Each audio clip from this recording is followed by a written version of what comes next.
ಎಲ್ರಿಗೂ ನಮಸ್ಕಾರ. ಹಾಸ್ಯ ಧಾರಾವಾಹಿಯ ನಾಳಿನ ಸಂಚಿಕೆಯಲ್ಲಿ ಏನಾಗ್ತಿದೆ ಅಂತ ನೋಡ್ಕೊಂಡು ಬರೋಣ ಬನ್ನಿ. ಮನೋಜ್ ಶೋರೂಮ್ನಲ್ಲಿ ಕನಕ ಜೊತೆ ಇರೋವಾಗ ಸೂರ್ಯ ಮೀನಾ ಬರ್ತಾ ಇರ್ತಾರೆ. ಕನಕ ಮನೋಜ್ ಕೈ ಹಿಡ್ಕೊಂಡು ಬಾ ಹಸ್ಬೆಂಡ್ ಹೋಗೋಣ, ನಮ್ಮ ಮನೆಗೆ ಹೋಗೋಣ ಬಾ ಅಂತ ಕರಿತಾ ಇರ್ತಾಳೆ. ಆಗ ಛಾಯಾ ಸರಿಯಾಗಿ ಸಿಕ್ಕಾಕೊಂಡ್ರಿ ಬಾಸ್, ಯಾರು ಬರ್ದಿದ್ದಾರೆ ನೋಡಿ ಅಂತ ಹೇಳ್ತಾಳೆ. ಸೂರ್ಯ ಮೀನಾನ ನೋಡಿ ಮನೋಜ ಅಯ್ಯಯ್ಯೋ ಇವತ್ತು ನನ್ನ ಕತೆ ಮುಗಿದೋಯ್ತು, ಈ ಸೂರ್ಯ ಮೀನಾ ಕಣ್ಣಿಗೆ ಮಾತ್ರ ಬೀಳಬಾರ್ದು ಹಾಗಂತ ಹೇಳಿ ಕನಗನ ಸೈಡ್ ಕರ್ಕೊಂಡು ಬರ್ತಾನೆ. ಬಾ ಹಸ್ಬೆಂಡ್ ಹೋಗೋಣ ಹೋಗೋಣ ಅಂತ ಕನಗ ಹೇಳ್ತಿರೋವಾಗ ಇವತ್ತು ಶೋರೂಮ್ಗೆ ಹೊಸ ಫ್ರಿಜ್ ಬಂದಿದೆ, ನೀನು ನೋಡಿಲ್ಲ ಅಲ್ಲ ಅಂತ ಕೇಳ್ತಾನೆ. ಏನು ಹೊಸ ಫ್ರಿಜ್ಜ ಅಂತ ಕನಗ ಕೇಳ್ತಾಳೆ. ಹೌದೌದು ನೀನು ಹೋಗಿ ನೋಡ್ತಾ ಇರು ಬ್ರೋ, ಕರ್ಕೊಂಡೋಗಿ ಅಂತ ಹೇಳ್ತಾನೆ ಮನೋಜ. ಆ ಖಾಲಿ ಫ್ರಿಜ್ಜಲ್ಲಿ ಏನಿರುತ್ತೆ ಬಮ್ಮ ಹೋಗೋಣ ಅಂತೇಳಿ ಸೀನು ಕನಗನ ಕರ್ಕೊಂಡೋಗ್ತಾನೆ. ಸರ್ ಇವರಿಂದ ಹೇಗೆ ತಪ್ಪಿಸ್ಕೊಳ್ಳೋದು ಅಂತಲೇ ಗೊತ್ತಾಗ್ತಿಲ್ಲ ಹಾಗಂತ ಮನೋಜ ಜ್ಯೋತಿಷಿ ಜೊತೆ ಹೇಳ್ತಾ ಇರ್ತಾನೆ.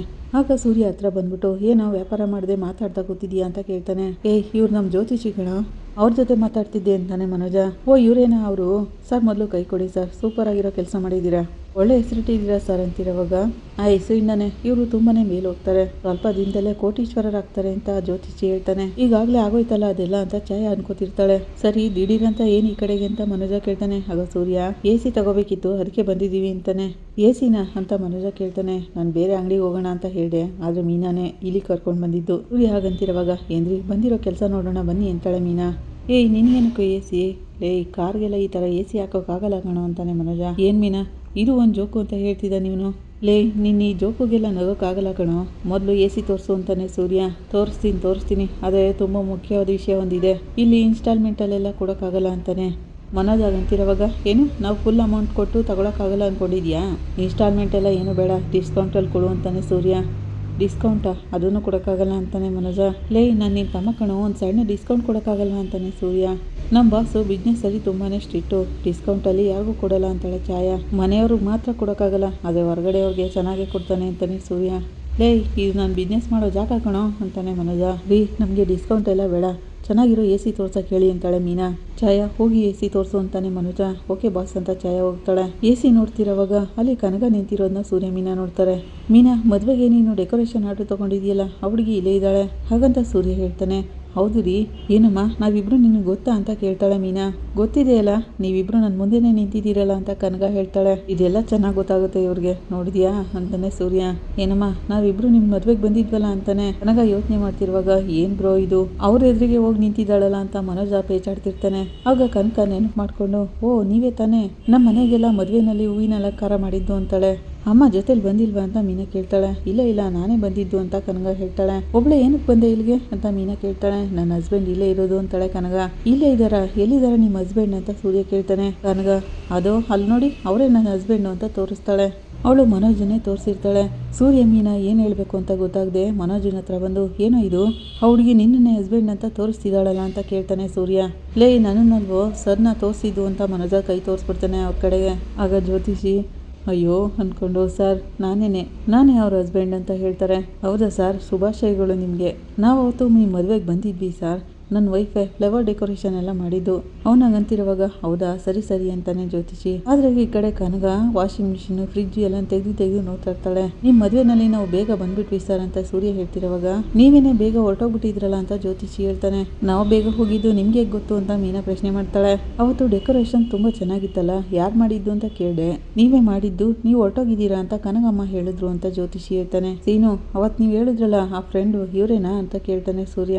ಹೌದೌದು ಇವರೇನೆ, ಮನೋಜು ನನ್ನ ಫ್ರೆಂಡು, ಮನೋಜ್ ಫ್ರೆಂಡು ಅವರು, ಆ ಫ್ರೆಂಡು ನನ್ನ ಫ್ರೆಂಡು, ಫ್ರೆಂಡ್ಗೆ ಫ್ರೆಂಡ್ ಹಸ್ಬೆಂಡ್ ಅಂತ ಹೇಳ್ತಾನೆ. ಹಸ್ಬೆಂಡ್ ಫ್ರೆಂಡು ನನ್ನ ಫ್ರೆಂಡು ಅಂತ ಹೇಳಕ್ ಬಂದಿರೋವಾಗ ಸರ್ ಏನೇನು ಹೇಳ್ಬಿಡಿ ಸಾಕು ನಿಲ್ಲಿಸಿ ಅಂತ ಹೇಳ್ತಾಳೆ ಛಾಯಾ. ಸರ್ ನಿಮ್ಮದು ದೊಡ್ಡ ಮನಸ್ಸು ಸರ್, ಒಂದು ಹುಡುಗಿಗೆ ಜೀವನ ಕೊಟ್ಟಿದ್ದೀರಲ್ಲ, ಆದಷ್ಟು ಬೇಗ ಹುಡುಗಿ ಸರೋಗುತ್ತೆ ಸರ್ ಅಂತ ಹೇಳ್ತಾನೆ. ಥ್ಯಾಂಕ್ಸ್ ಅಂತಾರೆ ಜ್ಯೋತಿಷಿ.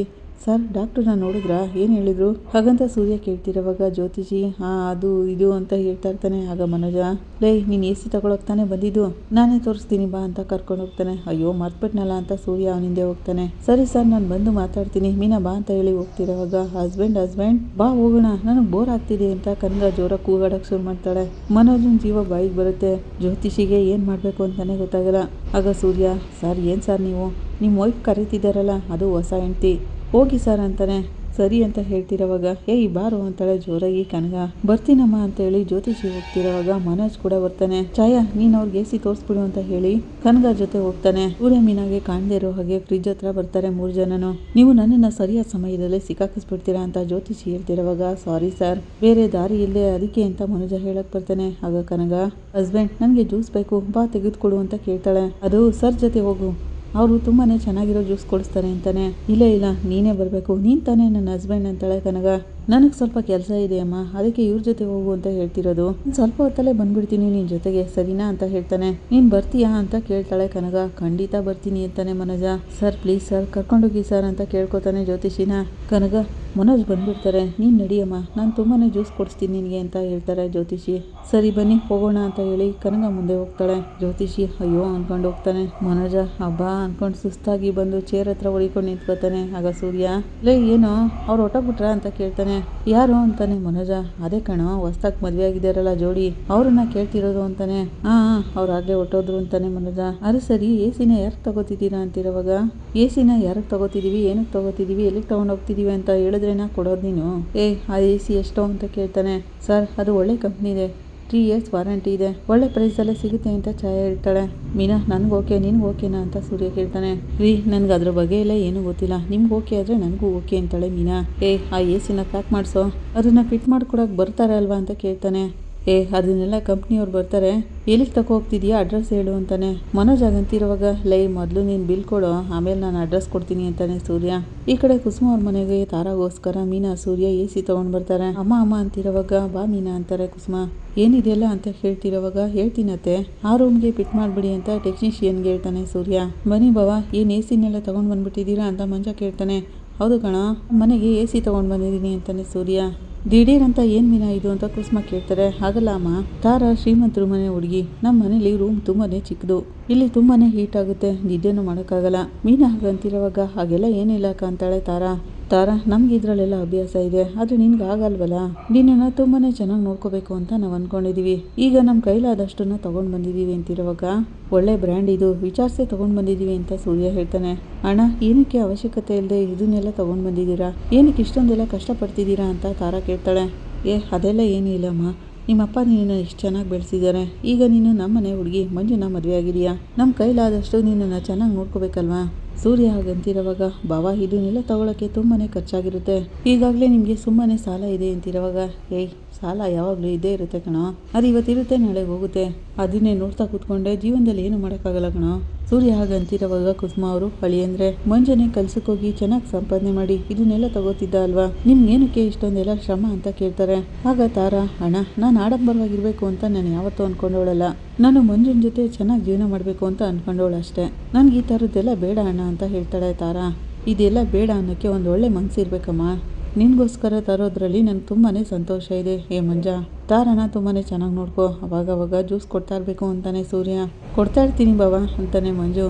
ಏನಣ್ಣ ಇದು ನಾನು ಆಕಾಶದಿಂದ ಕೆಳಗಿಳಿ ಬಂದಿದ್ದೀನಾ ಅತ್ತೆ ನೋಡಿದ್ರೆ ನನ್ನ ಕೈಯಿಂದ ಒಂದು ಕೆಲಸನೂ ಮಾಡೋಕ್ಕೆ ಬಿಡಲ್ಲ ಈ ಥರ ಸ್ಪೆಷಲ್ ಟ್ರೀಟ್ಮೆಂಟ್ ಎಲ್ಲ ನನಗೆ ಯಾವುದು ಬೇಡ ಅಂತಾಳೆ ತಾರಾ ನೀನು ಅಂದ್ಕೊಂಡಿದ್ರೆ ನೀನು ದೊಡ್ಡ ಶ್ರೀಮಂತರ ಮನೆಯಲ್ಲೇ ಬಾಳ್ಬೋದಾಗಿತ್ತು ನೀನು ಅದನ್ನೆಲ್ಲ ಬಿಟ್ಟು ಮಂಜುನ ಜೊತೆ ಬಂದಿದೀಯಾ ನೀನು ಯಾವಾಗಲೂ ನಮಗೆ ಸ್ಪೆಷಲ್ ಏನೇ ಅಂತಾಳೆ ಮೀನಾ. ತಾರಾ ನಿನ್ಗೇನು ಬೇಕು ಕೇಳು ತಂದು ಕೊಡೋಕ್ಕೆ ನಾವಂತೂ ರೆಡಿ ಇರ್ತೀವಿ ಈ ಮನೆಯಲ್ಲಿ ನೀನು ಸಂತೋಷವಾಗಿರ್ಬೇಕಮ್ಮ ಅದು ಸಾಕು ನನಗೆ ಅಂತ ಸೂರ್ಯ ಹೇಳ್ತಾನೆ. ತಾರಾ ನಿನಗೆ ಈ ಮನೆಯಲ್ಲಿ ಯಾವ ಕಷ್ಟನೂ ಬರಬಾರ್ದು ಅಂತ ಮೀನಾ ಹೇಳ್ತಾಳೆ. ಅದೇನಂದರೆ ಅಪ್ಪ ಅಮ್ಮನಿಂದ ದೂರ ಇರೋ ಕಷ್ಟ ಇದೆ ಅದು ಕೂಡ ಹೋಗ್ತಾ ಎಲ್ಲ ಸರಿ ಹೋಗುತ್ತೆ ಅದನ್ನು ಬಿಟ್ಟರೆ ನೀನು ಮಂಜಾನ ಜೀವನದಲ್ಲಿ ತುಂಬಾ ಚೆನ್ನಾಗಿರಬೇಕು. ಮಂಜ ನೀನು ತಾರಾನ ತುಂಬಾ ಚೆನ್ನಾಗಿ ನೋಡ್ಕೋಬೇಕು ಆಗ್ಲೇ ಅವ್ರ ಅಪ್ಪ ಅಮ್ಮ ನಿನ್ನನ್ನು ಒಪ್ಕೊಳ್ಳೋದು ಅಂತ ಹೇಳ್ತಾನೆ ಸೂರ್ಯ. ಅರ್ಥ ಆಯಿತು ಬಾವ ಅಂತ ಮಂಜ ಹೇಳ್ತಾನೆ. ಅಳಿಯಂದ್ರೆ ಏನೇ ಇಲ್ಲಿ ನಮ್ಮನೆಗೋಸ್ಕರ ನೀವು ಇಷ್ಟೊಂದೆಲ್ಲ ಖರ್ಚು ಮಾಡ್ತಿದ್ದೀರಲ್ಲ ಅಂತ ಕುಸುಮ ಹೇಳ್ತಿರೋವಾಗ ಏನತ್ತೆ ನಮ್ಮನೆ ನಿಮ್ಮನೆ ಅಂತ ಬೇರೆ ಬೇರೆ ಮಾಡಿ ಮಾತಾಡ್ತಿದ್ದೀರಾ ಹಾಗಂತ ಸೂರ್ಯ ಹೇಳ್ತಿರೋವಾಗ ಅಯ್ಯಯ್ಯೋ ಆ ಥರ ಎಲ್ಲ ಏನಿಲ್ಲ ಅಳಿಯಂದ್ರೆ ನಿಮ್ಗೆ ಯಾವ ಕಷ್ಟನೂ ಬರಬಾರ್ದು ಅಂತ ಹೇಳ್ತಿದ್ದೀನಿ ಅಂತಾರೆ ಕುಸುಮ. ನಮ್ಗೆ ಯಾವ ಕಷ್ಟನೂ ಇಲ್ಲ ಅತ್ತೆ ನಮಗೂ ಮನೆ ಅಂತ ಇದೆ ಆದರೆ ಅಲ್ಲಿ ನಮಗೆ ಸ್ವಂತವಾಗಿ ಒಂದು ರೂಮ್ ಅನ್ನೋದೇ ಇಲ್ಲ ಈಗಿರೋ ರೂಮ್ನ ಯಾವಾಗ ಕಿತ್ಕೋತಾರೋ ಗೊತ್ತಿಲ್ಲ ನಾವು ಕೂಡ ಬೇರೆ ರೂಮ್ ಕಟ್ಟೋಕ್ಕೆ ಅಂತ ತುಂಬ ದಿನದಿಂದ ಟ್ರೈ ಮಾಡ್ತಾನೆ ಇದ್ದೀವಿ ಆದರೆ ಅದು ನಡೀತಾನೇ ಇಲ್ಲ. ಸಾಧಾರಣ ಮನೇಲಿರೋ ನಮಗೇನೆ ರೂಮ್ ಇಲ್ಲದೇನೆ ಇಷ್ಟೊಂದು ಕಷ್ಟಪಡ್ತಿದ್ದೀವಿ ಆದರೆ ತಾರಾ ದೊಡ್ಡ ಶ್ರೀಮಂತರ ಮನೇಲಿ ಬೆಳೆದಿರೋ ಹುಡುಗಿ ಬೇರೆ ದೇಶದಲ್ಲಿ ಓದ್ಕೊಂಡು ಬಂದಿರೋಳು ಅವಳಿಗೆ ಯಾವ ಕೊರತೆನೂ ಆಗಬಾರ್ದಲ್ವಾ ಅತ್ತೆ. ಸೂರ್ಯ ಹಾಗಂತಿರೋವಾಗ ಹಾಗೆಲ್ಲ ಏನೂ ಆಗಲ್ಲ ಅಣ್ಣ ಮಂಜು ನನ್ನ ಲೈಫ್ನಲ್ಲಿ ಸಿಕ್ಕಿದಾನಲ್ಲ ಅದೇ ನನಗೆ ದೊಡ್ಡ ಸಂತೋಷ ಅಂತಾಳೆ ತಾರಾ. ಅದು ನಿಮ್ಮ ಥರ ತುಂಬಾ ಕೇರ್ ಮಾಡೋ ಫ್ಯಾಮಿಲಿ ಇವರೇ ಸಿಕ್ಕಿದೆ, ಇಷ್ಟೇ ಸಾಕು, ನಾನು ಈ ಮನೆಯಲ್ಲಿ ಹ್ಯಾಪಿಯಾಗಿದ್ದೀನಿ ಅಂತಾಳೆ. ಆಗ ಸೂರ್ಯ, ಮಂಜ ಕೇಳೋದನ್ನೇ ಮರ್ತ್ಬಿಟ್ಟೆ, ನೀನು ಫೈನಾನ್ಷಿಯರ್ ಹತ್ರ ಹೋಗಿದ್ಯಲ್ಲ, ಕೆಲಸದ ವಿಚಾರವಾಗಿ ಏನು ಹೇಳಿದ್ರು ಅಂತ ಕೇಳ್ತಾನೆ ಸೂರ್ಯ. ಮಾತಾಡದೆ ಬಾವ, ಅವರೆಲ್ಲ ಹೊರಗಡೆ ಹೋಗಿದ್ದಾರಂತೆ, ಬಂದು ಮಾತಾಡ್ತೀನಿ ಅಂತ ಹೇಳಿದ್ದಾರೆ ಅಂತಾನೆ. ಸರಿ ಕಣ, ಖಂಡಿತ ನಿನ್ನ ಕೆಲಸ ಸಿಗುತ್ತೆ, ಸಿಗಲಿಲ್ಲ ಅಂತ ಇಟ್ಕೋ, ಇನ್ನೊಂದು ಕಡೆ ಎಲ್ಲಾದರೂ ನೋಡಿದ್ರಾಯ್ತು, ಯಾವ ಸಮಸ್ಯೆನೂ ಇರಲ್ಲ, ನೀನೇನು ತಲೆ ಕೆಡಿಸ್ಕೋಬೇಡ ಅಂತಾನೆ ಸೂರ್ಯ. ತಾರಾ, ಈಗ ಮಂಜುಗೆ ಕೆಲಸ ಇಲ್ಲ ಅಂತ ಏನು ಅನ್ಕೋಬೇಡ ಹಾಗಂತ ಮೀನಾ ಹೇಳ್ತಿರೋವಾಗ, ಹಾಗೆಲ್ಲ ನಾನೇನು ಅಂದ್ಕೊಂಡಿಲ್ಲ, ಮಂಜುಗೆ ತುಂಬಾ ಟ್ಯಾಲೆಂಟ್ ಇದೆ, ಅವನಿಗೆ ಒಳ್ಳೆ ಕಡೆ ಕೆಲಸ ಸಿಕ್ಕೇ ಸಿಗುತ್ತೆ ಅಂತಾಳೆ ತಾರಾ. ಹಾಗೇನಾದರೂ ಇಲ್ಲ ಅಂತ ಇಟ್ಕೋ, ಸ್ವಂತವಾಗಿ ಬಿಸ್ನೆಸ್ ಮಾಡೋಕ್ಕೆ ಏನೇನು ಮಾಡಬೇಕೋ ಅದನ್ನೆಲ್ಲ ಮಾಡೋಣ, ನೀವಿಬ್ಬರು ಏನೇನು ಅಂದ್ಕೊಂಡು ಚಿಂತೆ ಮಾಡೋಕ್ಕೆ ಹೋಗ್ಬೇಡಿ ಅಂತಾನೆ. ಸೂರ್ಯ ಹಾಗಂತಿರೋವಾಗ ಕುಸುಮ, ಅಳಿಯಂದ್ರೆ ನನಗೇನು ಹೇಳಬೇಕು ಅಂತಲೇ ಗೊತ್ತಾಗ್ತಿಲ್ಲ, ಹೆಂಡತಿ ಕುಟುಂಬನ ನಮ್ಮ ಕುಟುಂಬ ಅಂತ ಯಾರು ಅಂದ್ಕೊಳ್ಳಲ್ಲ, ನೀವು ನಮಗೋಸ್ಕರ ಎಷ್ಟೊಂದೆಲ್ಲ ಮಾಡಿದ್ದೀರಾ, ನಿಮ್ಮ ಥರ ಮನಸ್ಸು ಯಾರಿಗೂ ಬರಲ್ಲ ಅಳಿಯಂದ್ರೆ ಹಾಗಂತ ಕುಸುಮ ಹೇಳ್ತಿರೋವಾಗ, ಅರೆ ಏನತ್ತೆ ನೀವು ಬೇರೆ, ಮೀನಾ ನನ್ನ ಜೀವನದಲ್ಲಿ ಬಂದ ಮೇಲೇ ನಾನು ಒಬ್ಬ ಮನುಷ್ಯ ಅನ್ಸ್ಕೊಂಡಿದ್ದು, ಇಲ್ಲಿ ನೋಡಿ ಈ ಗೆಟಪ್ ಎಲ್ಲ ಇವ್ರದೇನೆ, ನೀವು ನಮ್ಮ ಕುಟುಂಬನೇ ಅಲ್ವಾ ಅತ್ತೆ ಅಂತ ಸೂರ್ಯ ಹೇಳ್ತಾನೆ. ನೀವೆಲ್ಲರೂ ನನ್ನ ಬಗ್ಗೆ ಎಷ್ಟೊಂದೆಲ್ಲ ಯೋಚನೆ ಮಾಡ್ತೀರಾ, ಮಂಜ ನನಗೆ ಒಳ್ಳೆ ಹಸ್ಬೆಂಡ್ ಆಗಿರ್ತಾನೆ ಅಂತ ನನಗೆ ಗೊತ್ತಿದೆ, ಅದನ್ನು ದಾಟಿ ನನಗೆ ಯಾವ ಎಕ್ಸ್ಪೆಕ್ಟೇಷನು ಇಲ್ಲ ಅಂತ ತಾರಾ ಹೇಳ್ತಾಳೆ. ಅವನು ಫ್ಯೂಚರಲ್ಲಿ ಒಳ್ಳೆ ಪೊಸಿಷನ್ಗೆ ಬರ್ತಾನೆ, ಆ ನಂಬಿಕೆ ನನಗಿದೆ ಅಂತಾಳೆ.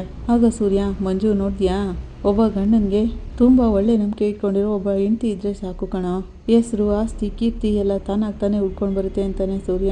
ಅಯ್ಯೋ ಅಳಿಯಂದ್ರೆ, ನಾನು ಮಾತಾಡ್ತಾನೆ ನಿಂತ್ಕೊಂಡ್ಬಿಟ್ಟೆ, ನೀವು ಕೂತ್ಕೊಳ್ಳಿ, ನಾನು ಕಾಫಿ ತೊಗೊಂಡು ಬರ್ತೀನಿ ಅಂತ ಕುಸುಮ ಹೇಳ್ತಿರೋವಾಗ, ಅತ್ತೆ ಅದೆಲ್ಲ ಏನು ಬೇಡ, ಏನಕ್ಕೆ ಅದೆಲ್ಲ, ಅವ್ರು AC ಫಿಟ್ ಮಾಡ್ತಿದ್ದಾರೆ, ಬಾ ಹೋಗಿ ನೋಡೋಣ ಅಂತಾನೆ. ಮಂಜು ಮತ್ತು ಸೂರ್ಯ ಹೊರಗಡೆ ಹೋಗ್ತಾರೆ.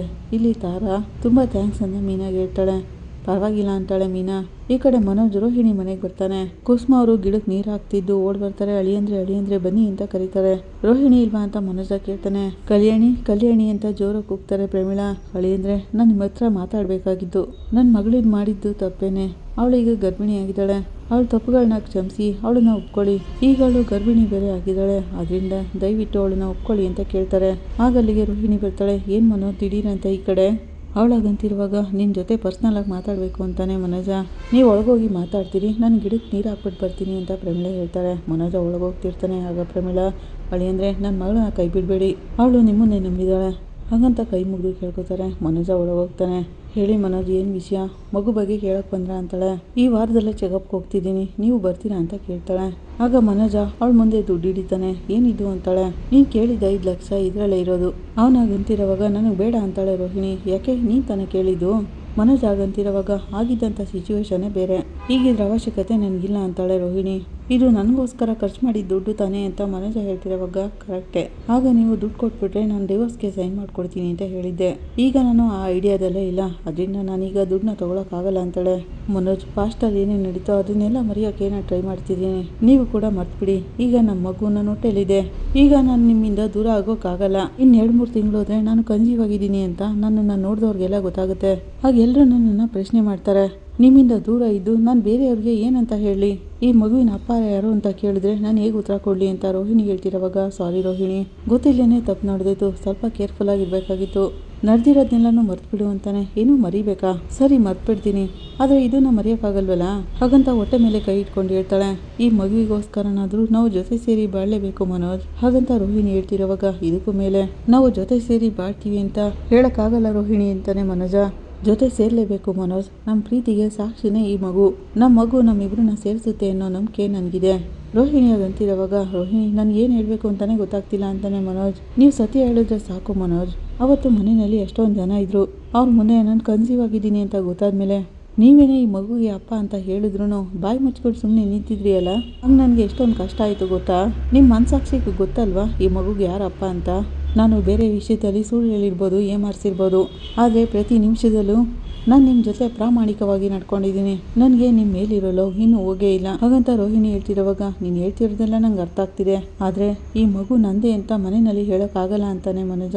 ಯಾಕೆ ಹೇಳೋಕ್ಕಾಗಲ್ಲ, ಇದು ನಿಮ್ಮ ಮಗುನೇ ಅಂತ ನಿಮ್ಗೆ ಗೊತ್ತಿಲ್ವಾ ಅಂತಾಳೆ ರೋಹಿಣಿ. ಗೊತ್ತಿದೆ ಆದರೆ ಅಂತ ಮನೋಜ ಹೇಳ್ತಿರೋವಾಗ, ಏನಾದರೆ ಅಂತ ರೋಹಿಣಿ ಕೇಳ್ತಾಳೆ. ನನಗೋಸ್ಕರ ನೀನು ಸ್ವಲ್ಪ ದಿನ ತಾಳ್ಮೆಯಿಂದ ಸುಮ್ಮನೆ ಇರಬೇಕು ಅಂತಾನೆ. ನಾನೇನೋ ತಾಳ್ಮೆಯಿಂದನೇ ಇರ್ತೀನಿ, ಆದರೆ ಈ ಮಗು 9 ತಿಂಗಳಾದಮೇಲೆ ಹೊರಗೆ ಬರುತ್ತೆ, ಆಗ ನೀವು ಅದಕ್ಕೆ ಅಪ್ಪ ಅಂತ ಜೊತೆಯಾಗಿರಲೇಬೇಕು. ನಾನು ಇನ್ನೊಂದು ಮಗುಗೂ ಅಪ್ಪ ಇಲ್ಲದೇ ಇರೋ ಹಾಗೆ ನಾನು ಬೆಳೆಸೋಕ್ಕಾಗಲ್ಲ. ಅಪ್ಪ ಯಾರು ಅಂತ ಪ್ರಶ್ನೆ ಮಾಡಿದ್ರೆ ಆ ಮಗುಗೆ ಅಪ್ಪ ಯಾರು ಅಂತ ನಾನು ಹೇಳ್ಬೇಕಲ್ವಾ, ಅದಕ್ಕಾದರೂ ಬೇಡವಾ ಅಂತಾಳೆ ರೋಹಿಣಿ. ಈಗ ಅದೆಲ್ಲ ಏನು ಬೇಡ, ನಮ್ಮ ಮನೆಯಲ್ಲಿ ಹೇಳ್ತಿರೋ ಹಾಗೆ ನೀನು DNA ಟೆಸ್ಟ್ಗೆಲ್ಲ ಹೋಗ್ಬೇಡ.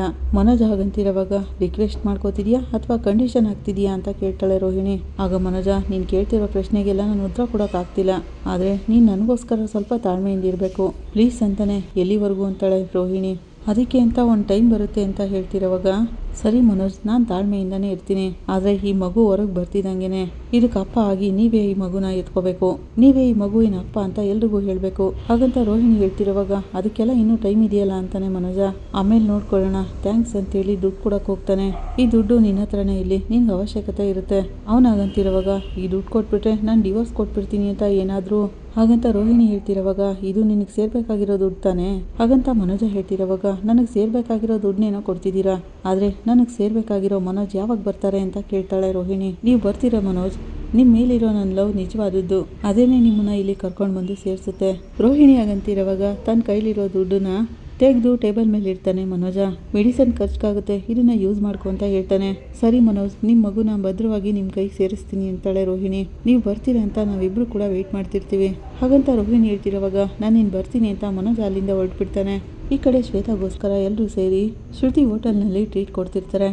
ಎಲ್ಲರೂ ಸೇರಿ ಚಪ್ಪಾಳೆ ಹೊಡಿತಿರೋವಾಗ, ಸಾಕು ಸಾಕು, ಇಲ್ಲಿರೋ ಎಲ್ರಿಗೂ ಡಿಸ್ಟರ್ಬೆನ್ಸ್ ಆಗುತ್ತೆ ಅಂತಾಳೆ ಶ್ವೇತಾ. ಇಲ್ಲಿ ಯಾರಿಗೂ ಡಿಸ್ಟರ್ಬೆನ್ಸ್ ಆಗಲ್ಲ, ಒಳ್ಳೆ ಕೆಲಸನ ಹೊಗಳಿದ್ರೆ ಎಲ್ಲರೂ ಒಪ್ಕೋತಾರೆ. ಅದು ಮಾತ್ರ ಅಲ್ಲ, ಈ ಹೋಟೆಲು ನಮ್ಮ ಸೋಪಾ ಪುಡಿದು, ಅವಳನ್ನ ಮೀರಿ ಇಲ್ಲಿ ಯಾರಾದರೂ ನಮ್ಮನ್ನ ಕೇಳ್ತಾರಾ ಏನೋ ರವಿ ಅಂತ ಸೂರ್ಯ ಹೇಳ್ತಾನೆ.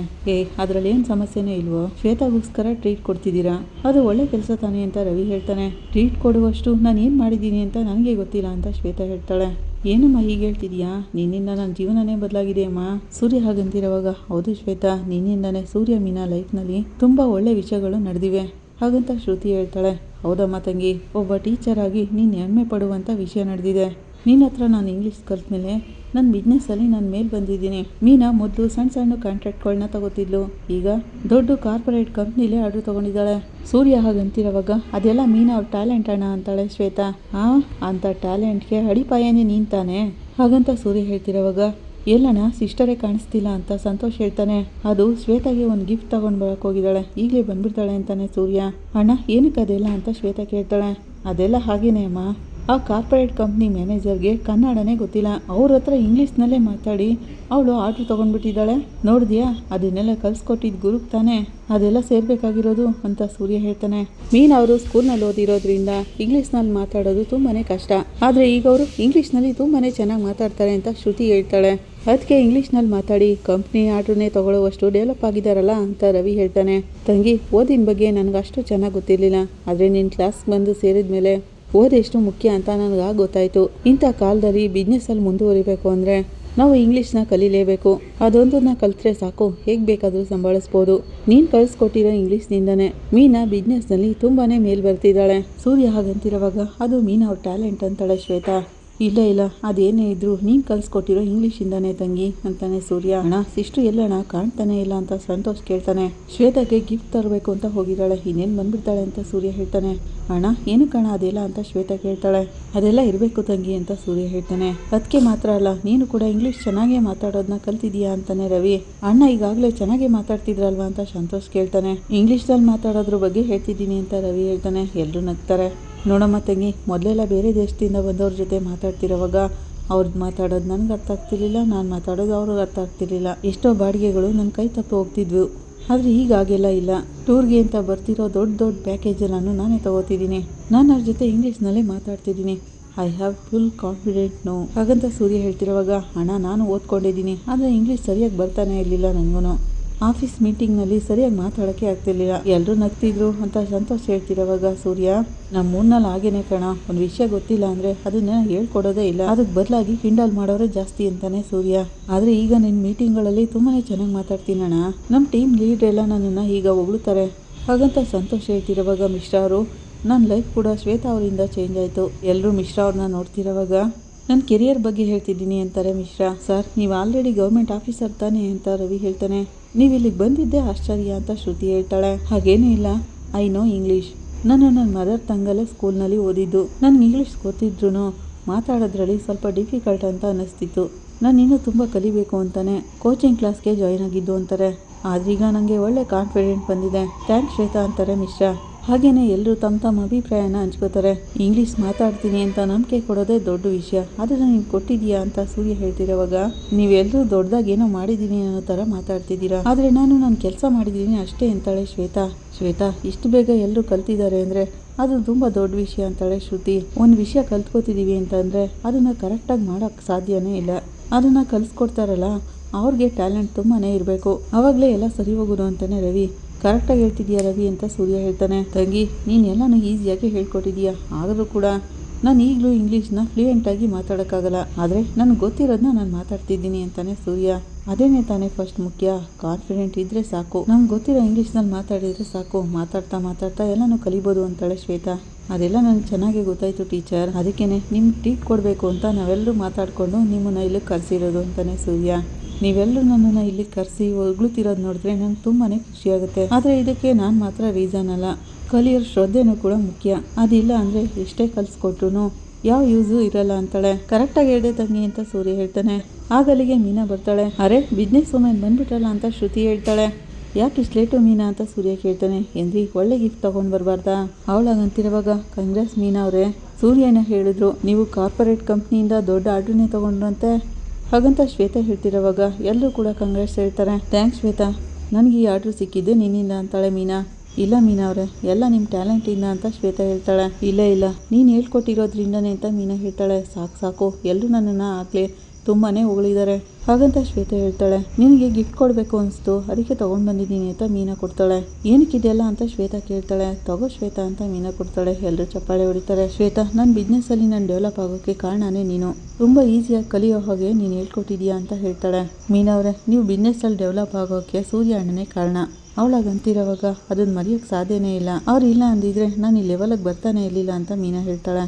ಅದೆಲ್ಲ ಏನಿಲ್ಲ ತಂಗಿ, ಮೀನಾ ಧೈರ್ಯವಾಗಿ ಎಲ್ಲನೂ ಮಾಡ್ತಾಳೆ, ಅದರಿಂದನೇ ಅವಳು ಮುಂದೆ ಬಂದಿರೋದು ಅಂತಾನೆ ಸೂರ್ಯ. ಅದು ನೋಡಿ ನಾನು ಸಂತೋಷ ಪಡಬೇಕೇ ಹೊರತು ನಾನೇ ಕಾರಣ ಅಂತ ಹೇಳ್ಬಾರ್ದಲ್ವ ಅಂತಾನೆ. ಇಲ್ಲ ಸೂರ್ಯ ಅವರೇ, ಮೀನಾ ಅವ್ರಿಗೆ ನೀವು ತುಂಬಾ ಸಪೋರ್ಟ್ ಆಗಿದ್ದೀರಾ, ಎಲ್ಲ ಹಸ್ಬೆಂಡ್ಸು ಈಗಿರಲ್ವಲ್ಲ ಅಂತ ಶ್ರುತಿ ಹೇಳ್ತಿರೋವಾಗ, ಏನು ಹೇಳ್ತಿದ್ಯಾ ಶ್ರುತಿ ನೀನು? ನಿನ್ನ ಜೊತೇಲಿ ಹೋಟೆಲ್ನಲ್ಲೇ ಬಂದು ಕೂತಿದ್ದೀನಲ್ಲ ನಾನು ಅಂತಾನೆ ರವಿ. ನಿನ್ನ ಬಗ್ಗೆ ಹೇಳ್ತಿಲ್ವೋ, ನೀನು ಗುಡ್ ಹಸ್ಬೆಂಡೇ, ಬೇರೆಯವ್ರ ಬಗ್ಗೆ ಹೇಳ್ತಿದ್ದೀನಿ ಅಂತಾಳೆ ಶ್ರುತಿ. ಅಣ್ಣ ತುಂಬಾ ಸಿಸ್ಟರ್ಗೆ ಆಧಾರವಾಗಿದ್ದಾರೆ, ವೈಫ್ಗೆ ಎಷ್ಟೊಂದೆಲ್ಲ ಸಪೋರ್ಟ್ ಮಾಡ್ತಾರೆ, ಇವ್ರು ನೋಡಿನೇ ನಾನು ವೈಫ್ಗೆ ಸಪೋರ್ಟ್ ಹಾಕಿರೋದನ್ನ ಕಲ್ತ್ಕೊಂಡಿದ್ದು. ಹಾಗಂತ ಸಂತೋಷ್ ಹೇಳ್ತಾರೆ. ಏನೋ ನೀನು ಅಂತ ಸೂರ್ಯ ಹೇಳ್ತಿರೋವಾಗ ಮಿಶ್ರಾ, ಇದ್ರ ಬಗ್ಗೆ ನೀವೇನು ಹೇಳ್ತೀರಾ ಅಂತ ಕೇಳ್ತಾಳೆ ಶ್ವೇತಾ ಅವ್ರಿಗೆ ಟೆಸ್ಟ್ ಕೊಡ್ತಿದ್ದಾಳೆ ಅಂತ ಮೀನಾ ಹೇಳ್ತಾಳೆ. ಸೂರ್ಯ ಅವರೇ, ಎಲ್ಲ ಹೆಣ್ಮಕ್ಳಿಗೂ ಮದುವೆ ಆದಮೇಲೆ ಲೈಫ್ನಲ್ಲಿ ಇಂಡಿವಿಜುವಲ್ ಆಗಿ ಅಚೀವ್ ಮಾಡೋಕ್ಕೆ ತುಂಬಾ ಇಷ್ಟಪಡ್ತಾರೆ, ಅದಕ್ಕೆಲ್ಲ ಅವ್ರ ಹಸ್ಬೆಂಡ್ ಸಪೋರ್ಟ್ ಇದ್ದರೆ ತುಂಬಾ ಒಳ್ಳೇದಲ್ವಾ? ಅದೇನಂದರೆ ಹಸ್ಬೆಂಡ್ ಸಪೋರ್ಟ್ ಇಲ್ಲ ಅಂದರೆ ಅಚೀವ್ ಮಾಡೋಕ್ಕೆ ಸಾಧ್ಯನೇ ಇಲ್ಲ. ತುಂಬಾ ಹಸ್ಬೆಂಡ್ಸ್ ವೈಫ್ನ ಕೆಲ್ಸಕ್ಕೆ ಹೋಗೋಕ್ಕೆ ಬಿಡಲ್ಲ, ಆದರೆ ನೀವು ಮೀನಾ ಅವ್ರಿಗೆ ತುಂಬಾ ಸಪೋರ್ಟ್ ಮಾಡ್ತೀರಾ, ಸೊ ಇದರಲ್ಲಿ ನಿಮಗೂ ಕೂಡ ಕ್ರೆಡಿಟ್ ಇದೆ ಅಂತ ಹೇಳ್ತಾರೆ Mishra. I am right correct teacher ಅಂತಿರೋವಾಗ, ವೆರಿ ಕರೆಕ್ಟ್, ಹಾಗಾದರೆ ನೀವು ಕೂಡ ನಿಮಗೆ ಬರೋ ವೈಫ್ಗೆ ತುಂಬಾ ಸಪೋರ್ಟಿವ್ ಆಗಿ ಇರ್ತೀರಾ ಕರೆಕ್ಟಾ ಅಂತ ಶ್ವೇತಾ ಕೇಳ್ತಾಳೆ. ಎಸ್ ನಾನು ನಿಮ್ಮ ಹಸ್ಬೆಂಡ್ ಆದಮೇಲೆ ಅಂತ ಮಿಶ್ರಾ ಅವ್ರು ಹೇಳಕ್ಕೆ ಬಂದು ಸ್ಟಾಪ್ ಮಾಡ್ತಾರೆ. ಇಲ್ಲ ನನ್ನ ವೈಫ್ ಏನಾದರೂ ಟೀಚರ್ ಆಗಿದ್ರೆ ಅವರು ಕಾಲೇಜ್ ಪ್ರೊಫೆಸರ್ ಆಗೋಕ್ಕೆ ನಾನು ಸಪೋರ್ಟ್ ಮಾಡ್ತೀನಿ ಅಂತ ಹೇಳ್ತಾರೆ. ಸರ್, ಇದನ್ನು ನೀವು ಸ್ಟ್ರೈಟಾಗೇ ಹೇಳ್ಬೋದಾಗಿತ್ತು, ಸೂರ್ಯ ಅದಕ್ಕೇನು ಬಂದಾಯ್ತಲ್ಲ, ನಾನು ಲಂಚ್ ಥರ ಕೇಳ್ತೀನಿ ಅಂತ ರವಿ ಹೇಳೋಗ್ತಾನೆ. ಶ್ವೇತಾ ಏನೋ ಬರೀತಾ ಇರ್ತಾಳೆ. ಆಗ ಮೀನಾ, ಏನ್ರಿ ಶ್ವೇತಾ ಮಿಶ್ರಾಗೆ 10 ಮಾರ್ಕ್ಸ್ ಕೊಟ್ಟಿದ್ದಾಳೆ ಅಂತಾಳೆ, ಅಷ್ಟೇನಾ ಅಂತ ಸೂರ್ಯ ಕೇಳ್ತಾನೆ. ಹಾಗಲ್ಲ ರೀ, 10/10 ಅಂತಾಳೆ ಮೀನಾ. ಅದು ತುಂಬಾ ದೊಡ್ಡ ವಿಷಯ ಅಂತಿರುವಾಗ ಮೀನಾಗೆ ಫೋನ್ ಬರುತ್ತೆ. ಏನ್ರಿ ಕನಕ ಫೋನ್ ಮಾಡ್ತಿದ್ದಾಳೆ, ಮಾತಾಡ್ಕೊಂಡು ಬರ್ತೀನಿ ಅಂತ ಮೀನಾ ಹೊರಗೆ ಬರ್ತಾಳೆ. ಕನಕ ಹೇಳು ಕನಕ ಅಂತಿರುವಾಗ ಕನಕ ಜೋರಾಗಿ ಅಳ್ತಿರ್ತಾಳೆ. ಯಾಕೆ ಹೇಳ್ತಿದ್ಯಾ ಅಂತ ಕೇಳ್ತಾಳೆ ಮೀನಾ. ಕನಕ ಏನಾಯ್ತು ಹೇಳು, ಯಾಕೆ ಅಳ್ತಿದ್ಯಾ ಅಂತಾಳೆ. ಮತ್ತೆ ಏನಾಯ್ತು ಅಂತ ಸೂರ್ಯ ಕೇಳ್ತಾನೆ. ಏನ್ರಿ ಕನಕ ಜೋರಾಗಿ ಅಳ್ತಿದ್ದಾಳೆ ಅಂತಾಳೆ ಮೀನಾ. ಕೊಡಿಲಿ ಅಂತ ಹೇಳಿ, ಕನಕ ಏನಾಯ್ತು, ಯಾಕೆ ಅಳ್ತಿದ್ಯಾ, ವಿಷಯ ಏನು ಅಂತ ಹೇಳು ಅಂತಾನೆ ಸೂರ್ಯ. ಏನು ಮೀನಾ ಇದು, ಏನು ಹೇಳ್ತಾನೆ ಇಲ್ಲ, ಸುಮ್ಮನೆ ಹೇಳ್ತಾನೆ ಇದ್ದಾಳಲ್ಲ ಅಂತಾನೆ ಸೂರ್ಯ. ಗೊತ್ತಿಲ್ಲ ರೀ, ಕೊಡಿಲಿ ಫೋನ್ ಅಂತೇಳಿ ಮೀನಾ ಇಸ್ಕೊಂಡು ಮಾತಾಡ್ತಾಳೆ. ಕನಕ ಏನಾಯ್ತು, ಯಾಕೆ ಅಳ್ತಿದ್ಯಾ ಹೇಳು ಅಂತಾಳೆ. ಅರುಣ್ ಏನಾದರೂ ಹೇಳಿದ್ರಾ? ಮೀನಾ ಹಾಗಂತಿರುವಾಗ, ಅಕ್ಕ ನನ್ನಿಂದ ಇಲ್ಲಿರೋಕ್ಕಾಗಲ್ಲ ಅಕ್ಕ, ನನಗೆ ತುಂಬಾ ಟಾರ್ಚರ್ ಕೊಡ್ತಿದ್ದಾರೆ, ನನಗೆ ಚೆನ್ನಾಗಿ ಹೊಡೆದ್ಬಿಟ್ಟಿದ್ದಾರೆ ಅಂತಾಳೆ ಕನಕ. ನನಗೇನು ತಡ್ಕೊಳಕ್ಕಾಗಲ್ಲ ಅಂತ ಜೋರಾಗಿ ಅಳ್ತಿರುವಾಗ ಮೀನಾ, ಸರಿ ಮನೇಲೇ ಇದೆಯಾ ಅಲ್ವಾ, ನಾವು ಈಗಲೇ ಬರ್ತೀವಿ ಅಂತ ಮೀನಾ ಫೋನ್ ಇಡ್ತಾಳೆ. ಏನಾಯ್ತು, ಯಾಕೆ ಅಳ್ತಿದ್ದಾಳೆ ಕನಕ ಅಂತ ಸೂರ್ಯ ಕೇಳ್ತಾನೆ. ಏನ್ರಿ ಆ ಅರುಣ್ ಕನಕಾಗೆ ಚೆನ್ನಾಗಿ ಹೊಡೆದ್ಬಿಟ್ಟಿದ್ದಾನಂತೆ ಅಂತಾಳೆ ಮೀನಾ. ಹೊಡೆದ್ಬಿಟ್ಟಿದ್ದಾನ ಅಂತ ಸೂರ್ಯ ಕೇಳ್ತಾನೆ.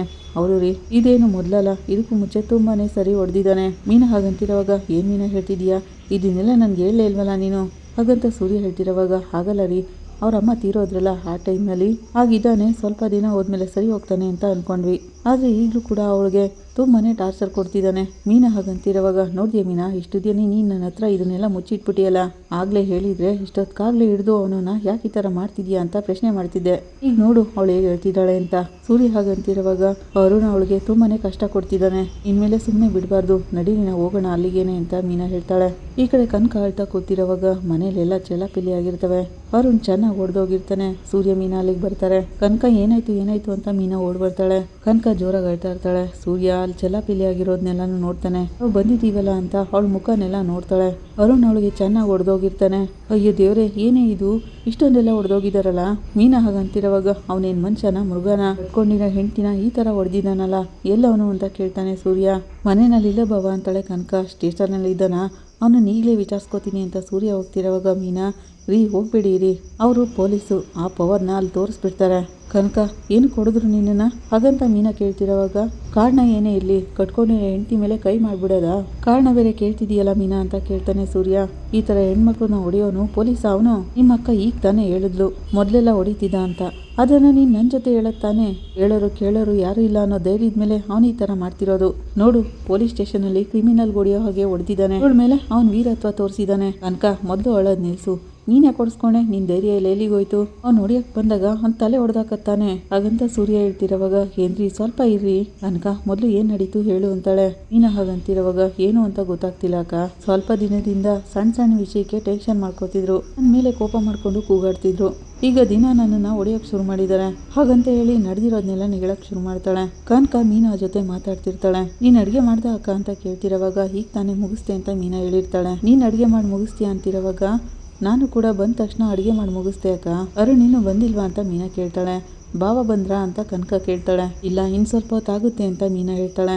ಪಾಪ ಭಾವ ಸಾಲ ತೀರ್ಸೋಕ್ಕೆ ತುಂಬಾ ಕಷ್ಟಪಡ್ತಿದ್ದಾರಲ್ಲ. ಹೌದು ಕನಕ, 8 ಗಾಡಿ ಓಡ್ತವೆ, ಆದರೂ ಕೂಡ ಸಾಲ ತುಂಬಾ ಇದೆ.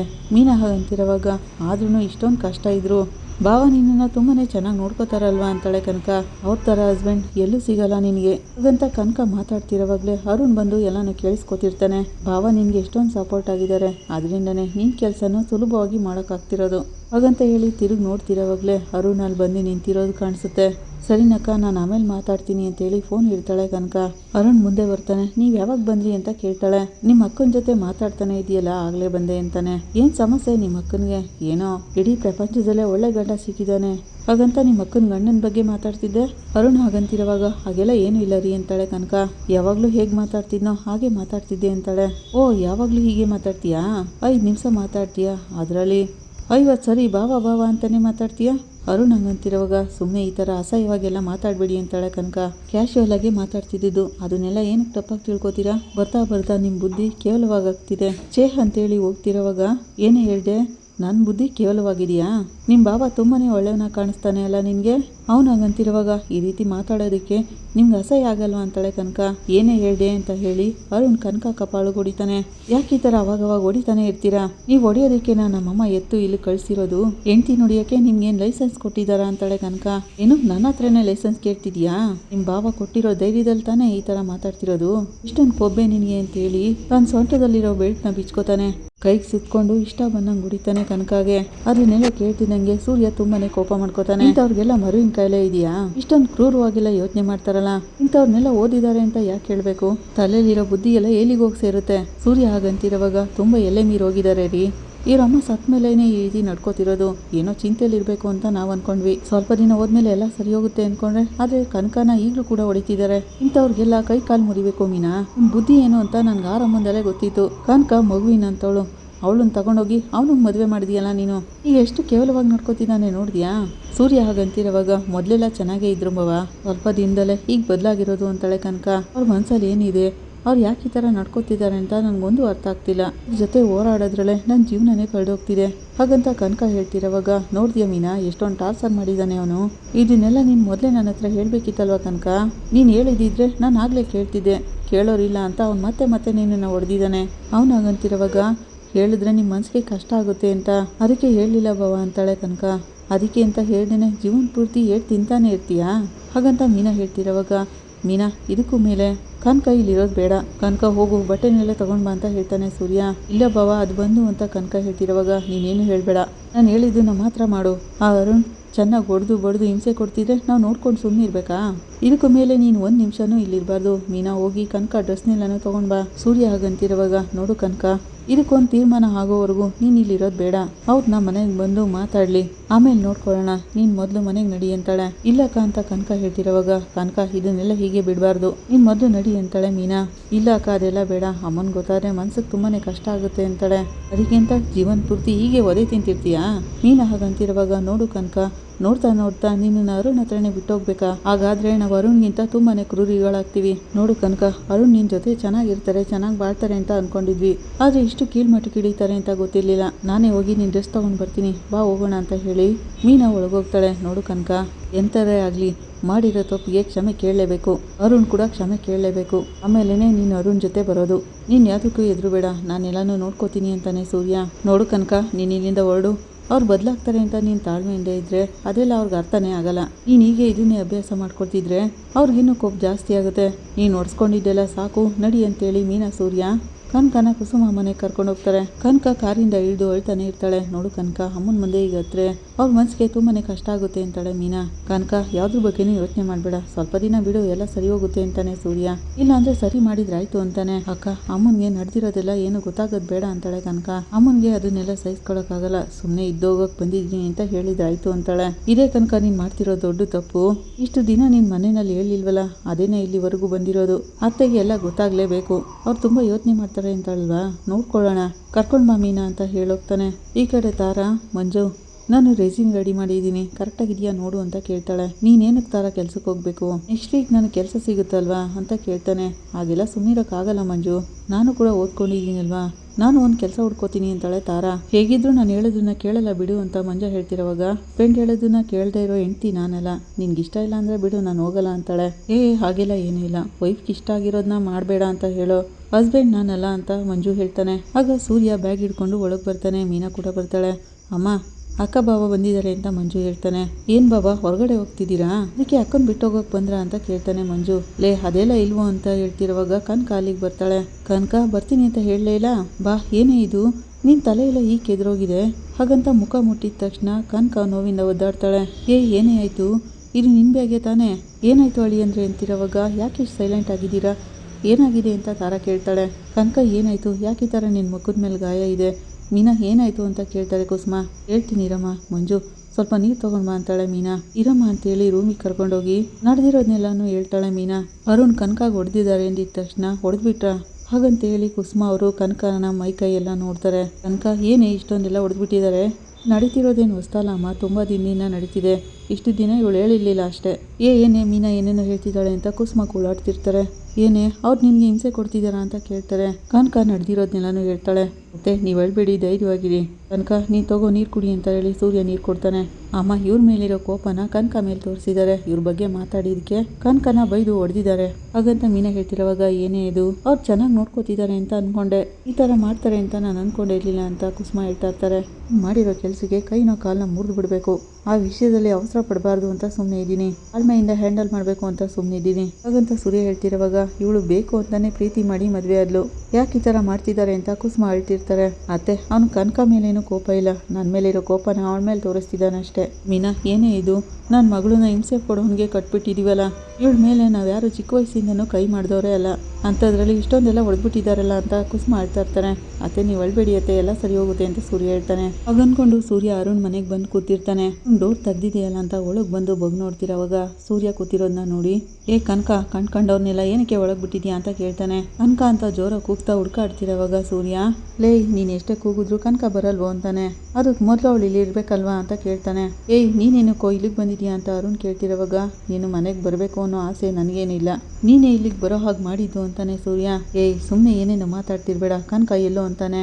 ನಿನ್ನ ಅಂತ ಮೃಗಗಳಿರೋ ಜಾಗದಿಂದ ಮನುಷ್ಯರಿರೋ ಜಾಗದಲ್ಲಿ ಇದ್ದಾಳೆ ಅಂತಾನೆ, ಏನು ಆಟ ಆಡ್ತಿದ್ಯಾ? ಅವಳು ನನ್ಗೆ ಹೇಳ್ದೆ ಎಲ್ಲೂ ಹೋಗಲ್ಲ ಹಾಗಂತ ಅರುಣ್ ಹೇಳ್ತಿರೋವಾಗ, ಆ ಧೈರ್ಯದ ಮೇಲೆ ತಾನೇ ನೀನು ಈ ಥರ ಆಡ್ತಿರೋದು, ಅವಳು ನಿನ್ನ ಮೇಲೆ ಇಟ್ಟಿರೋ ಅಕ್ಕರೆಯಿಂದನೇ ತಾನೇ ಈ ಥರ ಎಲ್ಲ ಆಟಗಳನ್ನ ಆಡ್ತಿರೋದು. ನಾನು ಮೀನಾ ಈಗಾಗಲೇ ಅವಳನ್ನ ಕರ್ಕೊಂಡೋಗಾಯ್ತು ಅಂತಾನೆ ಸೂರ್ಯ.